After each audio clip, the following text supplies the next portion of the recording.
From Santa Barbara, California, the Timeless Voyager series, where the knowledge is timeless and you are the Voyager. Interviews with leading-edge authors and speakers, psychic phenomena and the unexplained, UFOs, extraterrestrial encounters, government cover-ups, alternative healthcare, new technologies.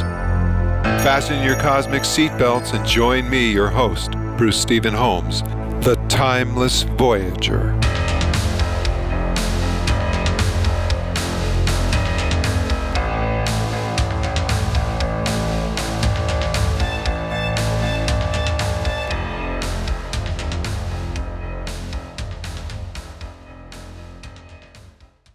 Hello, everyone. Bruce Stephen Holmes, the Timeless Voyager. Today's guest is author and speaker Thomas Razzeto. He is one of the newest and freshest voices in the genre of mystical spirituality. I was first introduced to Thomas many years ago by a mutual friend who thought we should meet. Now, later on, Thomas introduced me to his mentor at that time, living here in Santa Barbara, who offered satsangs, meetings in truth. After attending many of these satsangs, I realized that I had missed a substantial part of Thomas's personality.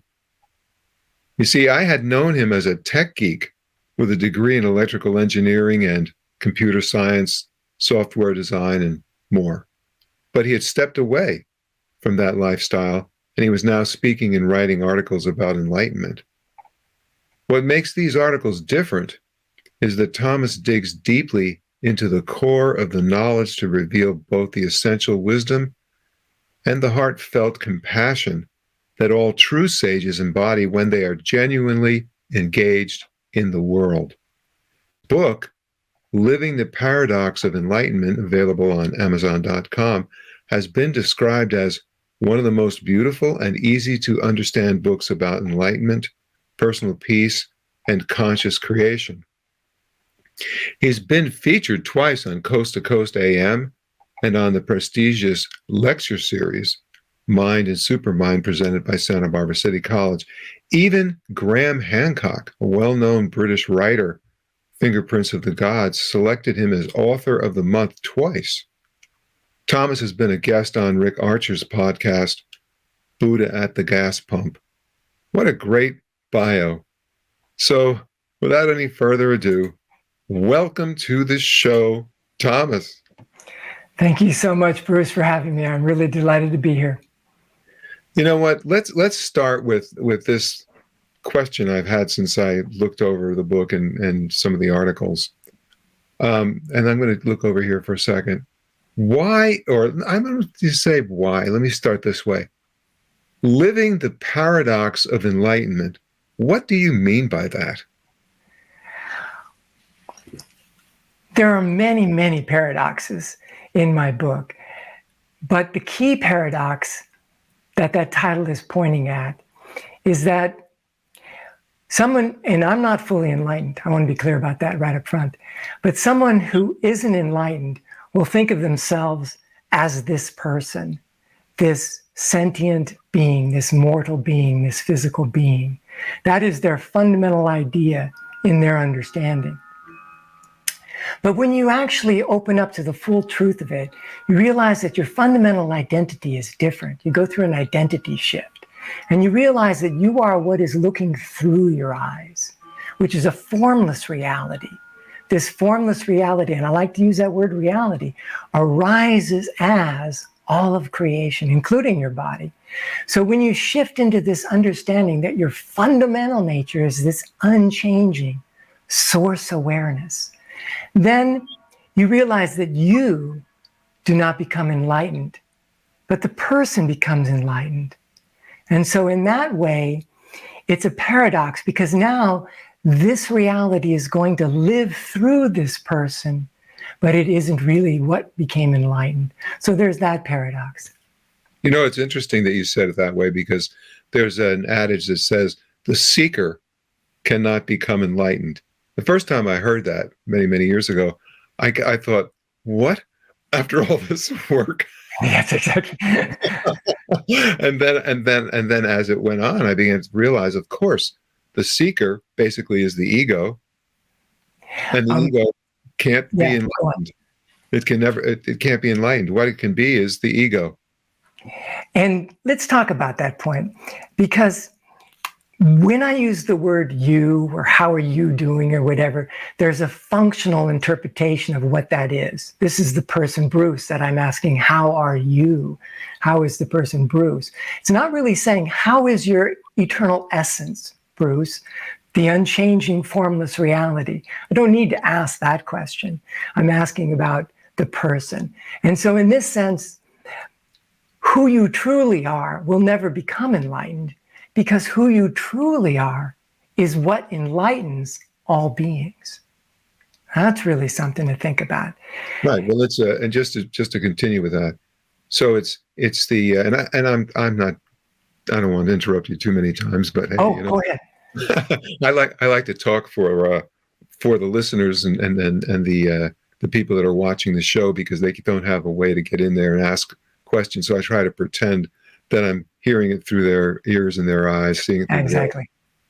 But the interesting point about all of this is that the confusion or let's say the possibility of confusion for people that first hear about this is that in the beginning it's, how do I get this thing that I want to have, which would be, let's say, enlightenment. And then when you're told the first time, well, you really are already enlightened, that's enough for some people to say, okay, I'm enlightened. What a great thing. Okay, I see you later. Yeah. What people don't realize is that they're saying, as you said, the two different yous. The you that is already enlightened is not the you that just asked that question. Okay, so why don't you continue, and I'll Yeah, listen. let's nuance that just a little bit. The you, your fundamental nature, this formless reality, is not something that could be enlightened or could not be enlightened. Yet it is the source of the grace of God, if you will, that does the enlightening. So this formless reality is the enlightener, and the person is what becomes enlightened. But even the person is not who you truly are fundamentally. And it's very much like they speak of this person being an instrument of God. So let's imagine that it's an instrument, like a musical instrument, like a ukulele. You need to tune the ukulele. When the ukulele is not in tuned, it's not enlightened. It can't be used fully. So that involves states of personality where you are selfish, which you mentioned the word ego. The word ego is really personality construction, and the ego can be purified so that it doesn't have any selfish tendencies. In other words, the ego can be tuned, the person can be tuned, and then they're no longer inhibiting this process of that which gives rise to everything, using this tool in the most beautiful way. So the tool of the person becomes more and more compliant to the use and the flow of the divine grace. Yeah, in the you gave me an article to read, and I don't have the title of it in front of me, but I found it interesting in the sense that, yeah, you can only say, and I don't mean this in a derogatory way, but there comes a point where you can't say very much about it, or you can talk all day long about it. I'm in the process of reading the Brahma Sutras, and I and sometimes as I'm going through them, I think to myself, how many times are you going to say this? Yeah. So if you're looking for a book that's got a beginning, a middle, and an end, don't read the Brahma Sutras. But if you're looking to have that confirmation that there's an experience that can be, let's say, written about, then yeah, that's where it is. I don't want to get onto the Brahma Sutras, but I'm just Yeah. And that's an interesting point, because my language skills aren't all that great. I even have to struggle with English. I think I'm a little bit dyslexic. I can't read that well. I can't spell.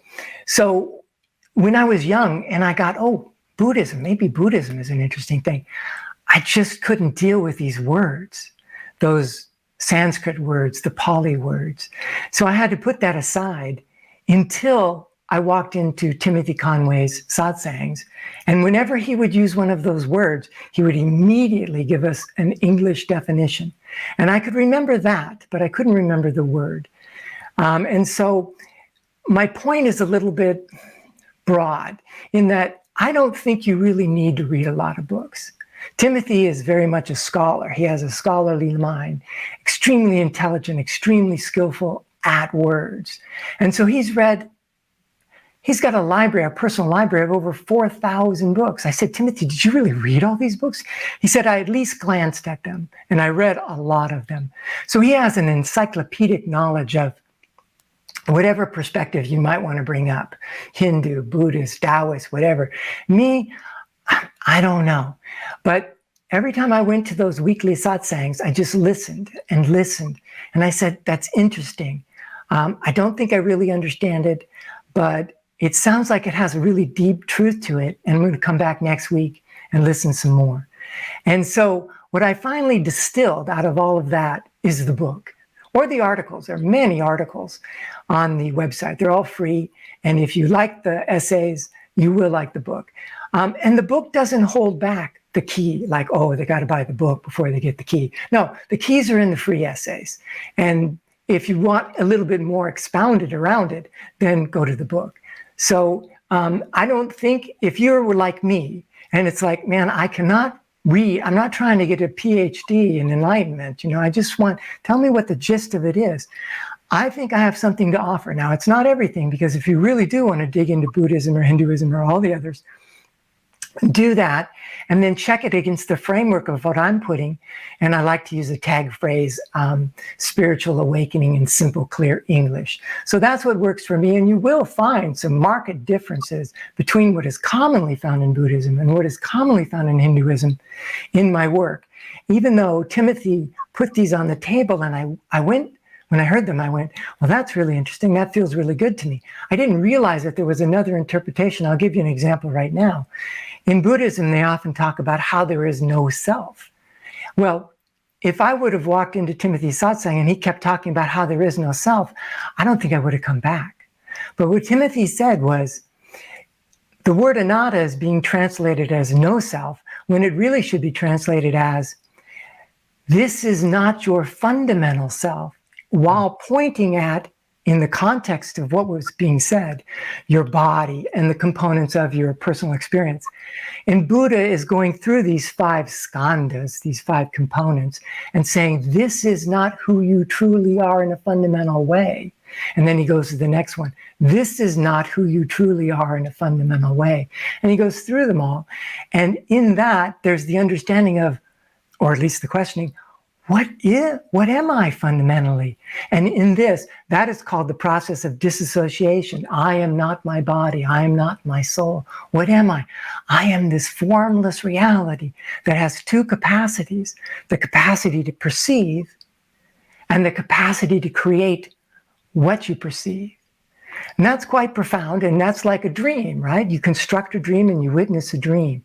Your true fundamental nature is this reality that can perceive and create what it perceives. So that's the process of disassociation. Most people don't go all the way to that last step. So this is the true self, the true fundamental self.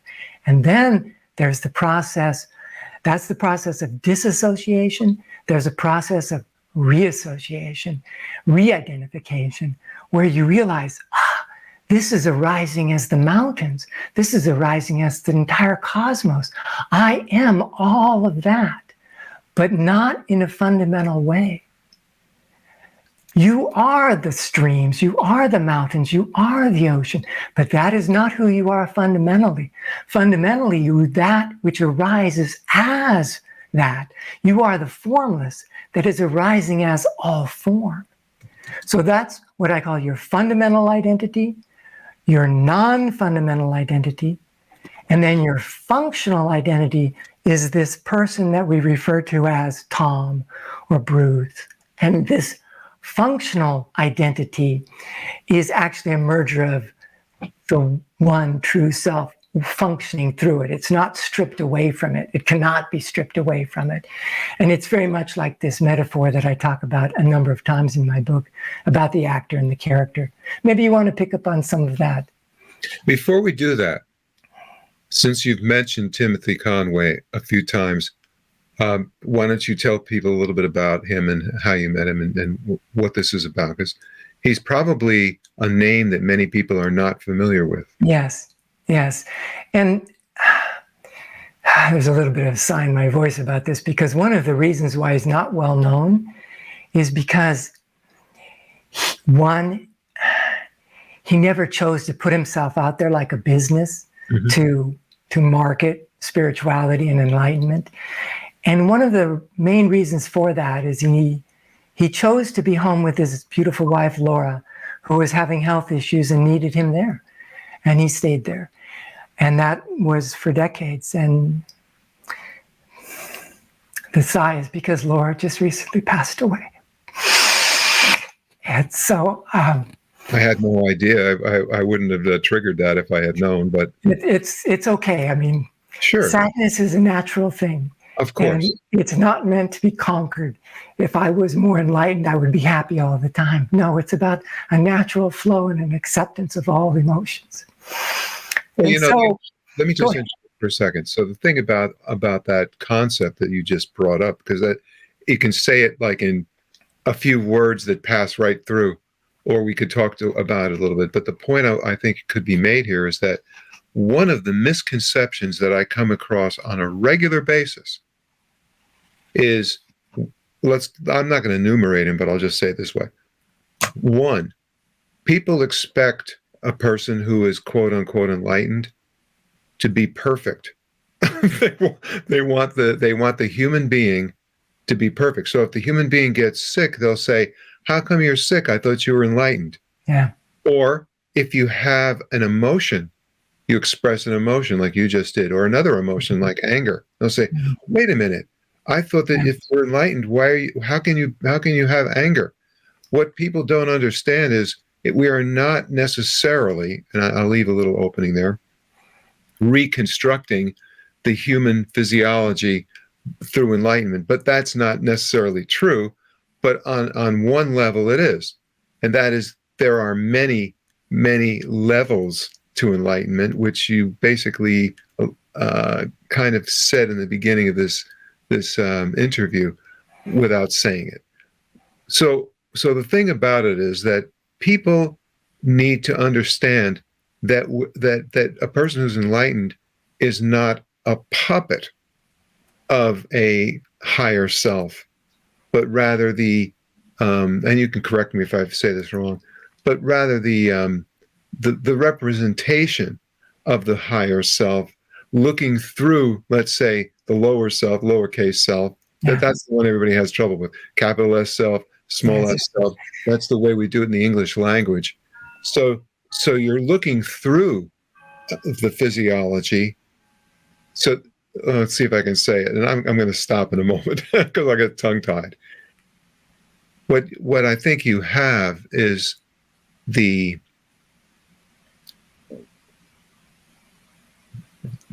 unbounded absolute, looking through the manifest at the absolute and reflecting on it. I like that. And the power, this source, is unbounded. Imagine the most magnificent musician. Let's say they're a guitar player, absolute virtuoso, and they pick up an out-of-tune guitar. They will not be able to express that mastery through that limited instrument. First of all, and I use this example in my book about a ukulele rather than a guitar, so I'll go to the ukulele. The ukulele's small, can't play very loud, only has 4 strings, doesn't have a very wide musical range. But when it's in tune, it can play beautiful songs. It can play happy songs, sad songs, fast songs, slow songs, but it's still a limited instrument. It's not going to sound like a tuba. And so this is getting in tune with your calling as a person. You have a theme, you've chosen a theme, and you're expressing in that theme. And if you think that you should be a tuba when you're actually a ukulele, you'll have frustration, disappointment, perhaps anger. You'll wonder, well, how come I'm not like them? You know?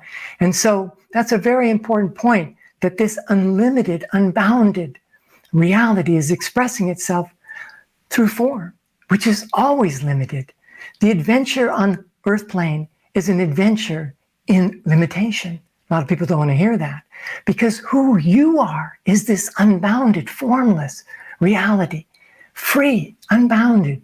And yet who this person Thomas is has limitations, and it's being expressed in the world as best this functional identity is coming up with. Now, you mentioned something about being a puppet. This is kind of a delicate point because it's often misunderstood immediately. The person is essentially a puppet of this full, of the higher self, and then above that, this full reality. However, you are not the puppet. You've confused yourself as to identifying yourself as the puppet, but you are the puppet master. So I'm not saying that you're not free. I'm saying that you are free, being expressed through this finite instrument, this person. And I myself am not enlightened, but I think I got a pretty good picture by hanging around Timothy of what enlightenment really is. And I give the definition. And if you have a teacher that says, oh, you can't make a definition, you really got to wonder about that.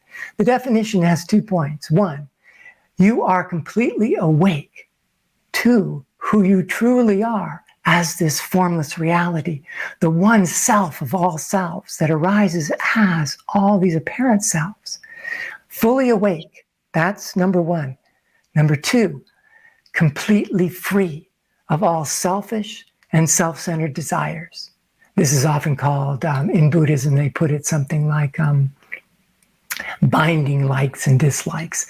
But I phrase it this way, to be polished up and not bound by selfishness. There are wholesome desires, not selfish desires. Self-love is very important, but it's not the same thing as being selfish. If you go get a massage, that can be receiving the love of God coming through your masseuse, and that's self-love. But you could be a selfish person and try and boss the person around and not give them a tip and treat them right, you know what I'm saying? So you want to be awake to that. Now, I am trying to polish up both of those arenas, being fully awake to who I am and being completely free from selfish desires. But I can clearly see that I am not done with either of those. But I have a picture. It's like in the old days when we had slideshows, you could drop it in and the slide would be a little bit blurry and you'd need to like move it around a little bit and it's coming, okay, I see.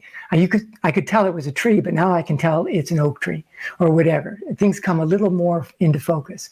So that's the process that I'm in. And it's really God working through me, polishing me up to help me become, if you will, more enlightened. But I usually don't talk about it that way. I usually talk about it as becoming less selfish. It sounds a little more human. So that's where I like to go with that. You know, in chapter 1 of your book, I'm going to read this. You say, you do not have to believe an authority figure since you can check all of it out yourself. Reality, as always, is the supreme teacher. Could you explain that a little bit?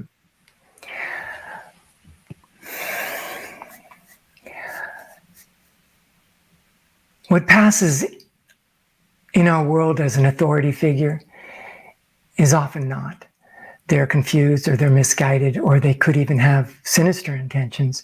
And yet we as humans have been trained, if you will, hypnotized to look up to authority in just about everything. What about this? We'll check with the authority. What about that? Check with this authority.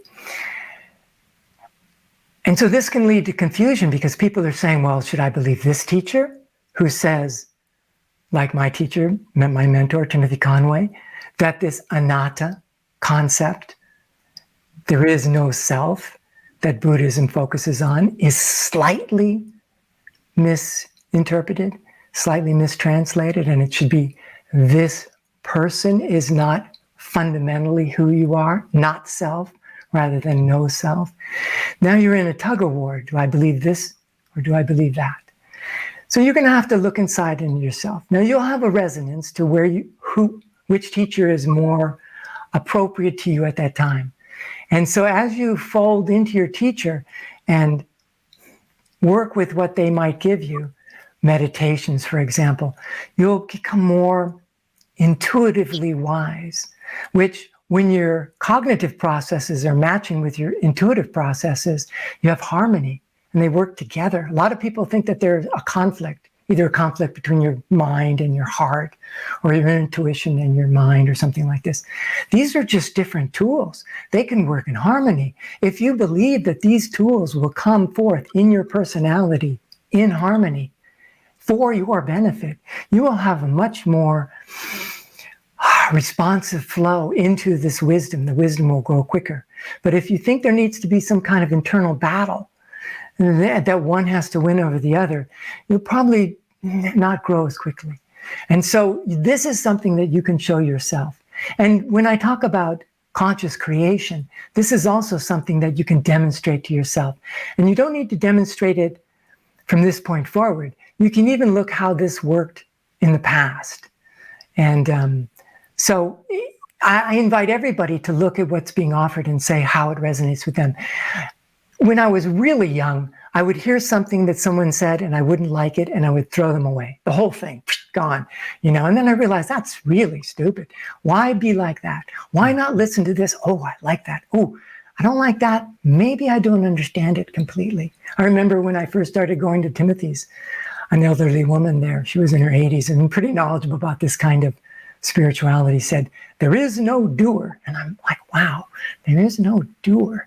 What is that about, Because I was busy looking out in the world going, well, he's doing that and she's doing that and I'm doing this. And then I realized that, and I was slightly interpreting it different than what she was. It's not that there is no doer. It's that the supreme doer is completely invisible, cannot be perceived in any way whatsoever. This reality is unfolding in this dynamic process.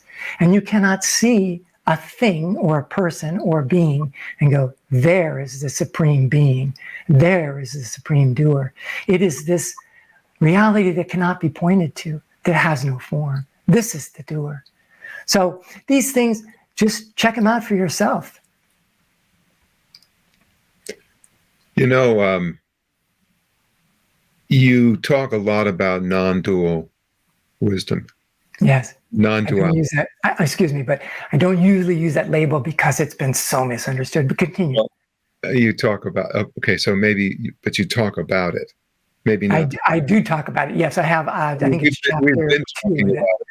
We've been talking about it, actually. Yes, but the reason I wanted to bring that up was to bring the attention of those people that are watching and listening to the fact that there is it's another term, non-dualism, as opposed to it's something different. Because most of these terms that we hear about in all of the possibilities are just terms for the same thing. Of course. And that's where I was going to go with that. And they're trying to point to that which cannot be pointed to. And so obviously we're going to have some awkwardness with that. I have a free essay about why we call it non-dual wisdom. And I think it's the second chapter in the book. And in there, I'll just give it real quick in one sentence. Yeah. God and creation are one reality, not two. And so in this, we have the one and the many. It's not that there's only the one or that there's only the many. We commonly live in the world of the many, and we don't understand commonly. This all unfolds from the one. And when you lose that, you're missing the richness of what life is. And when you focus on only the one, you may miss distinctions between this person who's helpful for you and this person who's not helpful for you. It does not mean that all people are the same. It means they arise from the same essence. It's a unique expression of that which arises as everyone. So there's a few more things in that essay. It's a longer essay than I expected. But in there is a discussion of, is there duality? I say, absolutely. There is hot and cold. Experientially, there is a difference between that. I could pour a bucket of cold water on your head and you're going, I know what that is. That's a cold bucket of water, And so we should acknowledge this reality. We should acknowledge these experiences. We should acknowledge the emotions of sadness, the emotions of happiness. Those are emotional dualistic expressions, but they arise from the one. Let's talk a little bit about the concept of illusion. Yeah. Because if there's any problem that can be created by talking about illusion, it's that word and the definition that basically goes with the word illusion. Yeah. And I use a definition that's in the book, in the dictionary. It's something that exists in a deceptive way. Now, a lot of people think that it means that something doesn't exist. I noticed this just the other day on YouTube when, one of the physicists was saying, time is an illusion. That's what the thumbnail of the video said. Time is an illusion. And then the title of the video was, Time Does Not Exist. Well, you can't have it both ways. If it's going to be an illusion, it has to exist. It has to be real in a deceptive way. Then it's an illusion. But it also can be confusing because the word illusion can often point to the false idea that we think is true when we experience the illusion. Like, let's just talk about the magician who's cutting his assistant in half with a saw. It appears as if one person was cut into two pieces. So it can be referred to as the illusion of the box and the saw or something like that. So the illusion has a name. Now there's an experience where you're watching this and it seems like it's validating the concept that one person got cut into two pieces, but that's not what happened.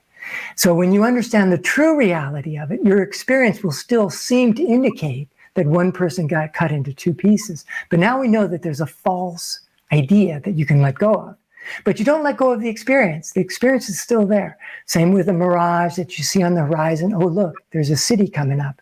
Well, there isn't a city coming up. That's a false idea. But there is an experience of the mirage.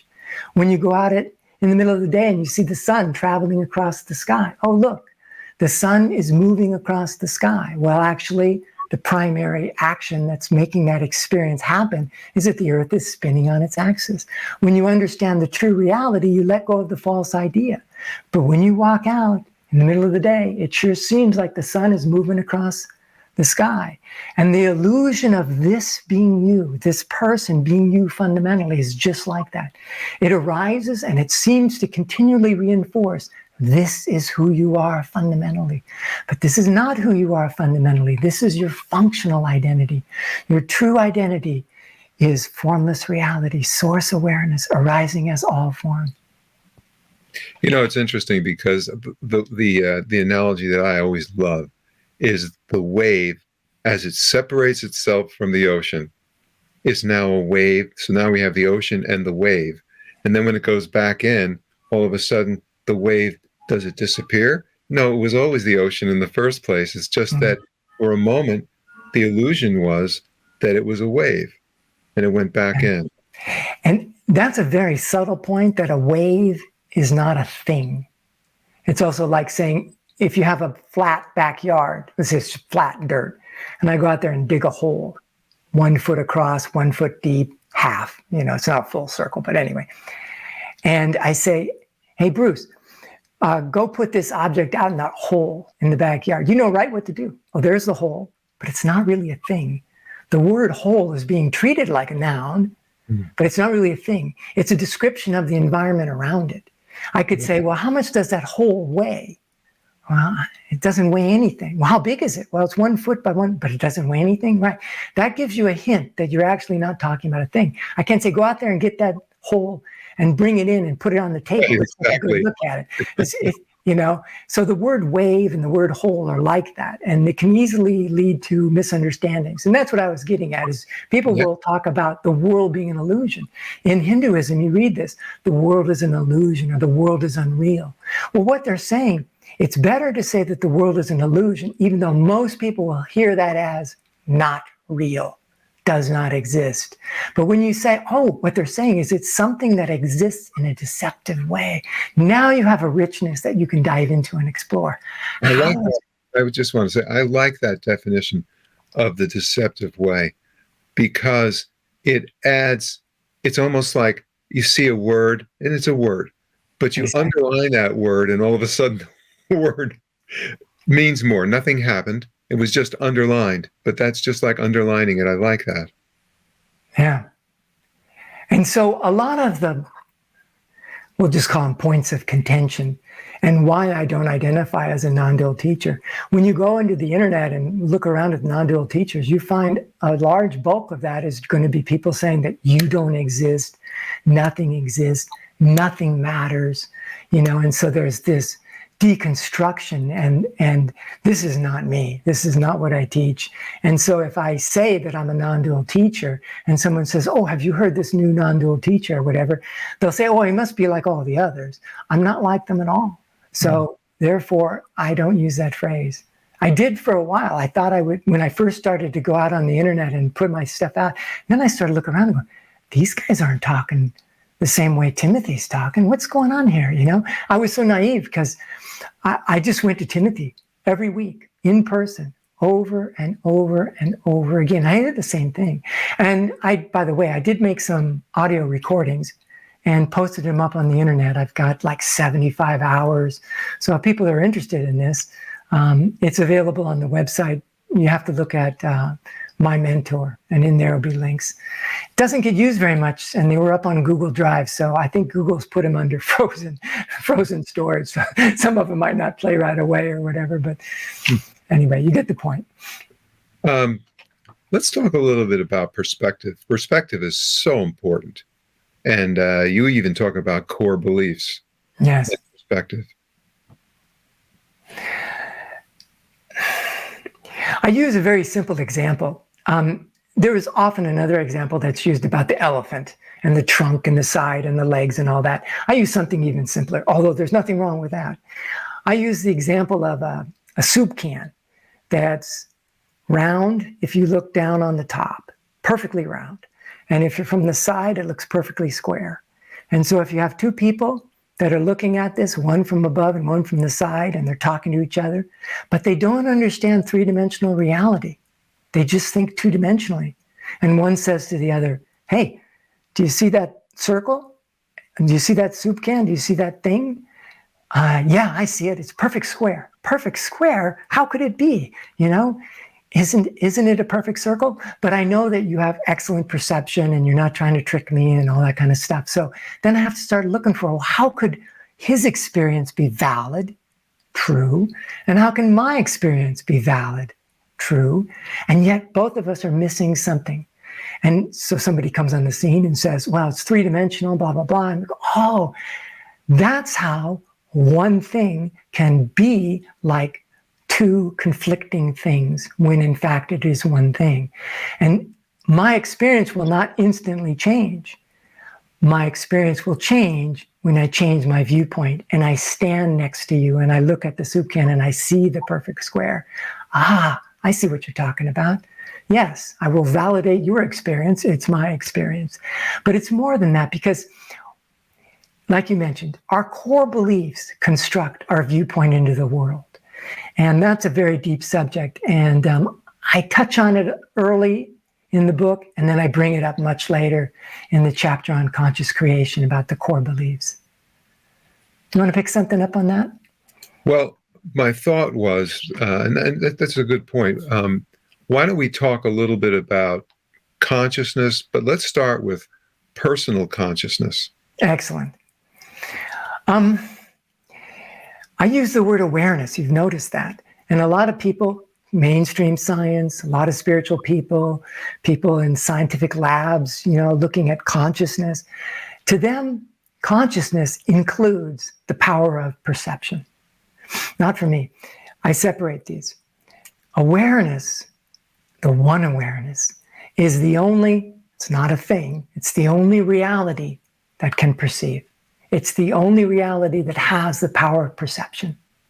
Consciousness is the window through which the awareness looks.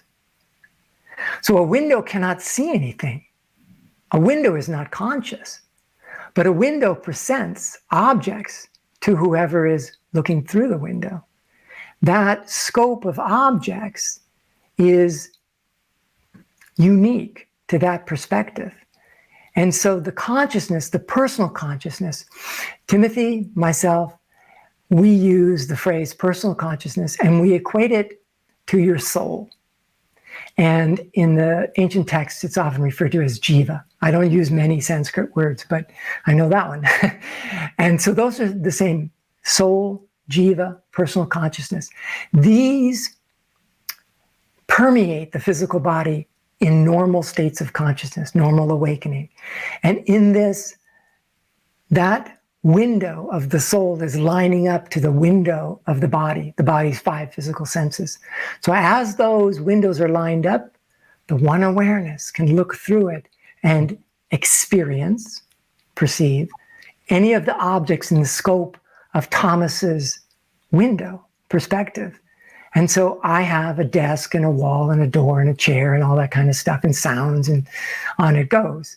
But this is a dynamic point of view. It can move around in 3-dimensional space. And some people will point out there isn't any such thing as 3-dimensional space. But I will say that it's a decent model. It's a good way to think of things. It's the way I think of things. If I call my friend up and say, hey, do you want to meet at the beach to play volleyball at 3 o'clock? I know I'm going to have to get on my bike and go down there in my car, whatever. I'm going to move through this. That's all very functional. And this spirituality, when you really understand it, is very functional. So, back to the personal consciousness. The personal consciousness is not really, again, I called it the soul, but it's not the entire higher self, because the higher self is letting off this smaller soul. It's like a bigger soul, lets off this smaller soul that permeates the physical body. But it, the larger soul, is what chose the parents, what chose the theme to be expressed.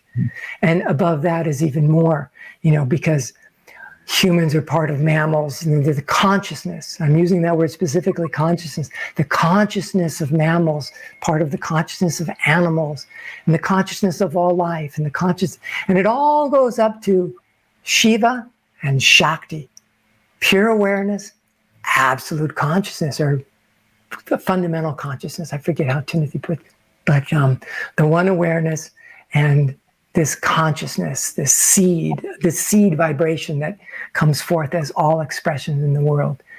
But so that's another difference that's pretty key. And it also means that you cannot raise your awareness. Your power of sentience is always 20/20 vision, if I may. But your consciousness can be elevated when your mind is purified, as false ideas are let go and true ideas are integrated, when hatred and negative emotions are let go and more hopeful, joyful, loving emotions are embraced, then the consciousness is being elevated. And that can be the consciousness of a person, can be consciousness of a family or a group or a whole world. So the consciousness of the whole world, in my opinion, is elevating through all these experiences. And if I may, I'll interject a little thing from the Beatles. While My Guitar Gently Weeps, George Harrison sings something to the effect of, I might not get it exactly right, but with every mistake, we must surely be learning. Still my guitar gently weeps. And I think that's really important, to look at the world and all the mistakes we're doing and acknowledge that we are learning. It looks like it's a mess, but we are learning. Let's talk about, I think this will go well with this. Let's talk about the play. Yes. And the actors. Yeah. Because I think very often people hear this metaphor, and in the beginning, I'm not speaking for everyone, but in the beginning, it generally doesn't make much sense. It seems like something that's not necessary. But as time goes on, the more that a person learns or experiences, I should use the word experiences, this subtle idea of Enlightenment, and I don't mean it's subtle, but just it's subtle in many ways. The concept of the play begins to take more and more importance. At least that's how I see it. Yeah. I mean, I use this metaphor a number of times. I bring it up in the book 3 times on purpose. I bring it up, plant the seed, flesh it out a little bit. A couple of chapters later, I bring it up again and dig into it a little more. And it's like, oh, I didn't know there was more to it. And then a little later, I bring it up again and dig into it a little more. And people are going, there's more, you know? So the first time I bring it up is when I'm talking about this concept of non-dual wisdom, the one and the many. This formless reality arising as all form. Imagine a character. I'm sorry, we'll start with the actor. Imagine an actor. So you just think of a Hollywood actor. And you can easily see that the actor is the source of the character, obviously. But notice that the character is not the source of the actor. The actor is the source of the character. So you look at that and you go, okay, well, then you point out that everything that's on display, the intention of the play is that you forget that there's an actor. You want to buy into the fact that that character is really a doctor and is part of this story. They want you to believe that. They don't, oh, that's Tom, the actor, coming forth as this. And you realize the actor, everything that's presented, the will and power of the character is truly the will and power of the actor. And every aspect that's being brought forward is being brought forward. It appears to be brought forward by the character, but it's truly being brought forward by the actor.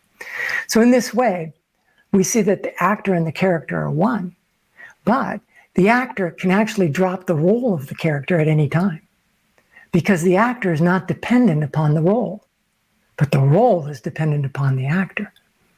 So in this metaphor pointing to source awareness does not depend upon the person Thomas.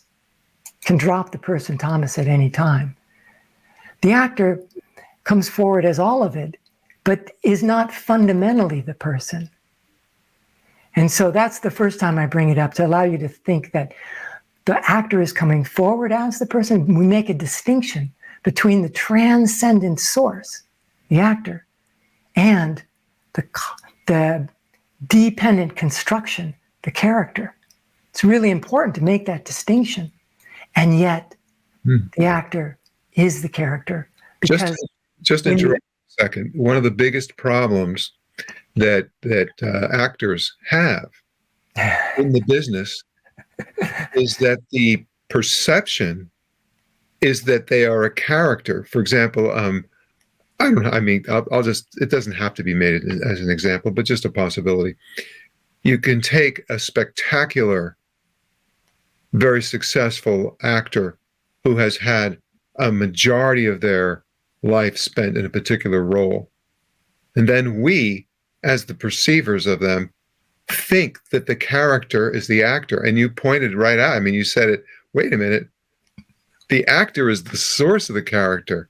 But if an actor is so good that the source literally overshadows them, it's very difficult for that actor to not only get work outside of that character, but to live in the world.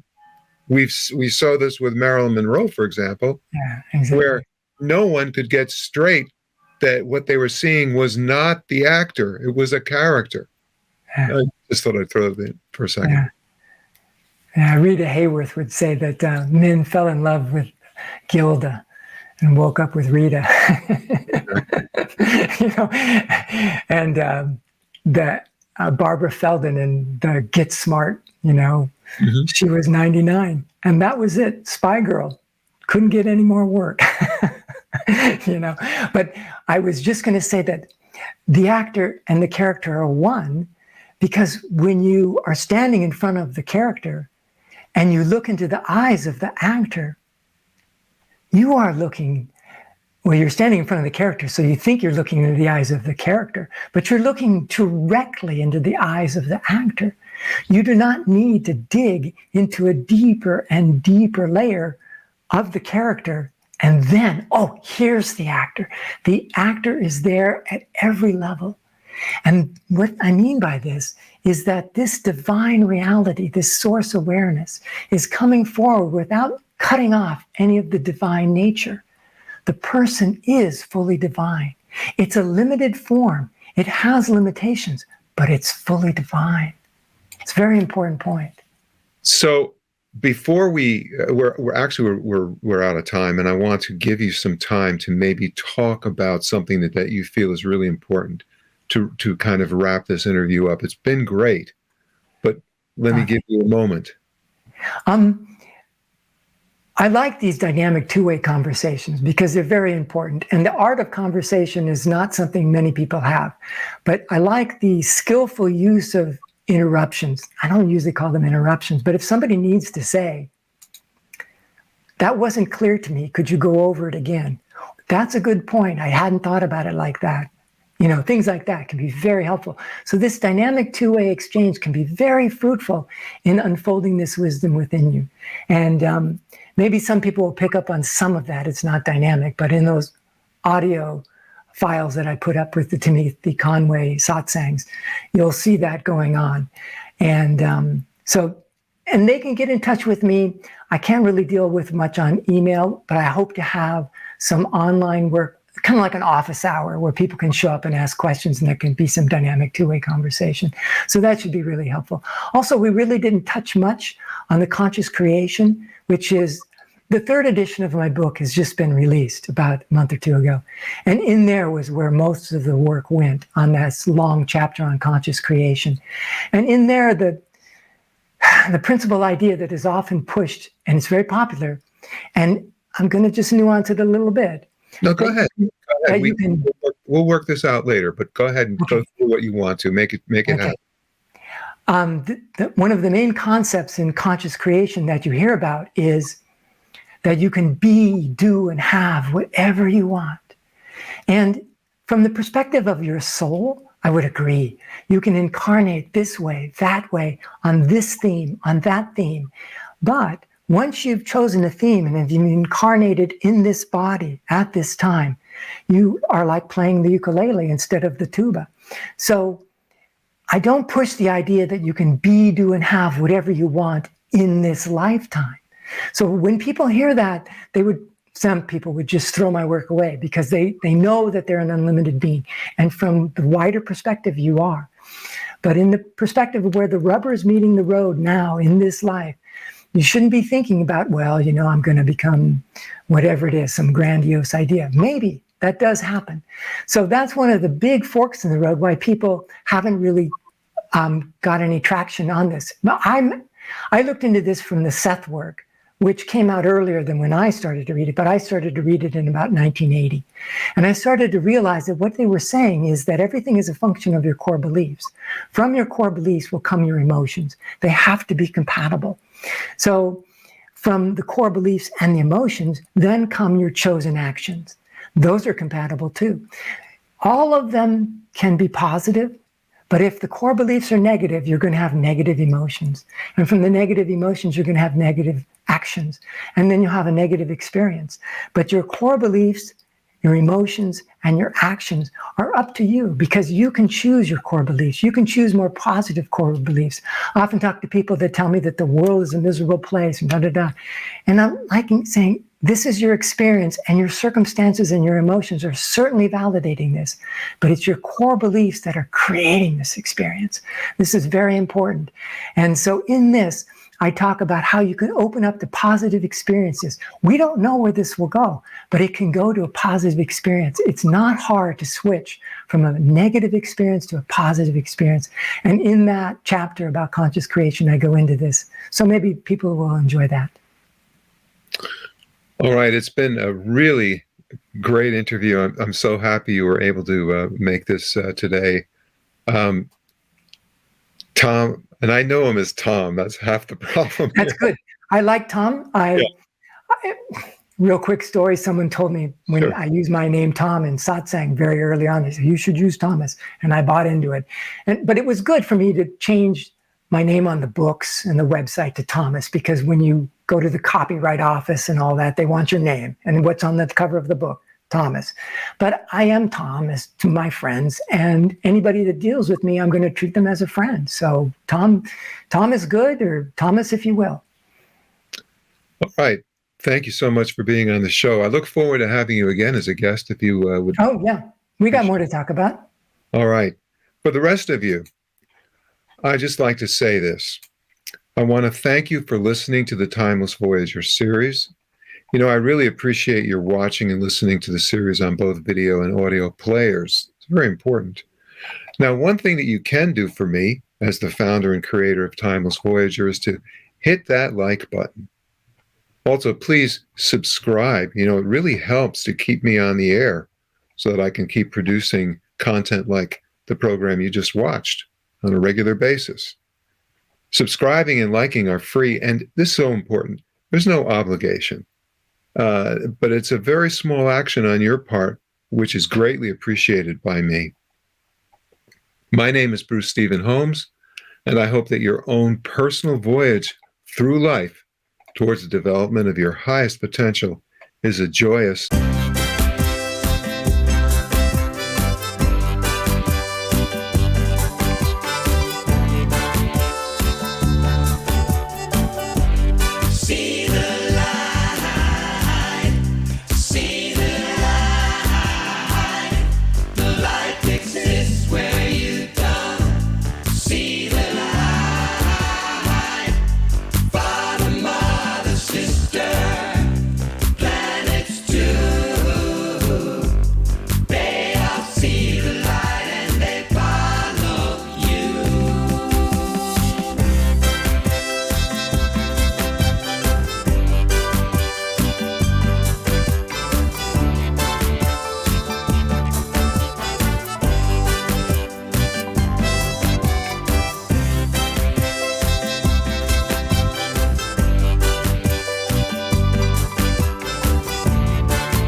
Father, mother, sister, planets too.